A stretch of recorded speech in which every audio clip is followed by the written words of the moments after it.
Welcome back. Now, prison is known as a correctional facility, but how often does it meet the objective of rehabilitating inmates? It's not easy for ex-offenders to be reintegrated back into society. What type of future is there on the outside for someone who served time? We're now joined for a discussion by Leslie Ann van Salm from Khulisa Social Solutions. Also, we're joined by ex-offender Robert Molefe. Thank you so much, ladies and gentlemen, for your time. Okay, thanks. I want to start with you, Leslie Ann, in terms of talking about how effective some of these programs are in rehabilitating ex-offenders. Ineffective. Unfortunately, our correctional centres do not allow for effective programs. For an offender who has had really experienced learned behaviour and learned violence all his life, a correctional centre should actually be a place for that person to learn to come to terms with the crime that they committed, to learn about remorse, and also to take responsibility for the wrong that they did. And at the moment, I don't believe that's happening. And what's happening is that offenders are going back to more broken societies that they left, perhaps after 10 or 15 years. So the chances of them really being effectively reintegrated are very, very lean. Right. And Robert, in your personal experience, I mean, how true is what Leslie Ann is saying? Yeah, it's very true, because it's a very challenge. I'm one of the graduates that just come out from prison, and it's a challenge to be reintegrated in the community, because they still have that stigma to say the person will do reoffend again. And the saddest part is you still have to stay something like 10 years to be cleared a criminal record. Yeah. Yeah. I mean, whose responsibility then is it to reintegrate ex-offenders back into society? Because at times we find community members saying that we don't want to see the offender or ex-offender back on the streets. We haven't forgiven yet. It's not easy for us to see them roaming down the streets, even though they've paid their dues in prison. But we, as community members, are still afraid. Whose role is it then to make sure the communities are ready for that reintegration to happen, do you think, Leslie Ann? Although it falls under correctional services, we as society need to understand that we are breeding criminals in our own backyards.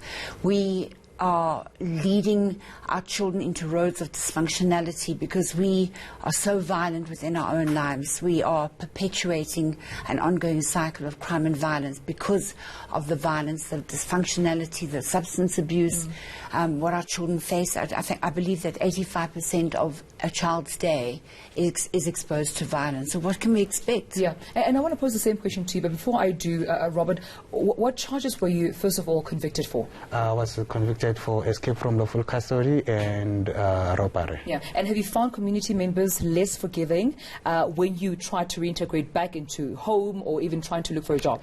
Yes, less forgiving. I will say I was lucky to be met with Khulisa. I will say it's really hard in the community to accept you. Yeah. Yeah. What there needs to be done? I mean, once the ex-offender is out, has served their time, what there needs to happen, Leslie?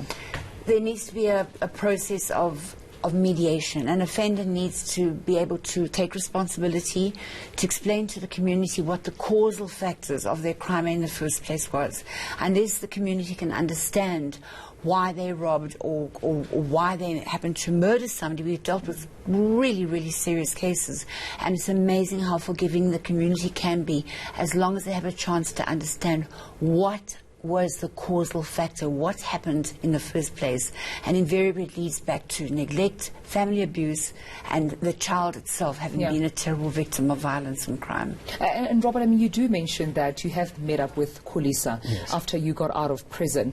What was the first thing that you did when you got out of prison? Did you try and have conversations with community members? Did you try and look for a job? And if you did, was it easy? Was it difficult? What happened there? Actually, it's been so difficult because it's like you have to stay something like 10 years to be clean the criminal record so you can be employed. But what happened, because I had a purpose in life, I told myself the thing that I did, I was selling stuff. So I rather buy stuff and resell it stuff. But it's still a challenge because even the community thinks the stuff that you bought, you still have stole those stuff. Yeah. So it's very challenging. It's challenging because I guess it goes back to what you're saying, Leslie, and that we're breeding, more criminals within our communities and safe environments. Hence, you're able to come out and still find the situation the same, if not worse, as you've left it. But for those offenders that are still in prison who are yet to come out and probably face the same reality, what would your message be, perhaps not only to them, but to authorities that have it in their responsibility to ensure that their integration back into society is a lot more smoother for ex-offenders and community members? For me, it will be in the correctional service. They should come with a life skill program, and people who should apply those life skills, it should be ex-offenders, people who've got the experience of coming into the rehabilitation program, and people who've been in the mediation program, and most that will help the people who will be coming out in the outside world. Yeah, and have you engaged with correctional services, with the department, perhaps about some of your concerns that you've raised here? Well, CALISA was established 22 years ago, so we were really proud of what we've achieved. And it's not even really correctional services, it's all of us in our country. Is the lesson I learned when we started all these years back was from listening to the offender stories, is I've developed a philosophy in life, is don't ever ask anybody what did you do, but ask them what happened to you. And all of us, we need to scratch behind, because we are all responsible for the children that we are bringing up in our own environments. Right. And we need to really take a good look at ourselves and to see that it's a responsibility of all of us in this country to create space for young people who fall and foul of the law to actually find their self-esteem and their own purpose in life. Well, I appreciate you both, Leslie and Robert, for coming and putting the spotlight on this very crucial matter. It's important that we have these conversations. Thank you for coming to the Rundown. Thank you. you. All righty.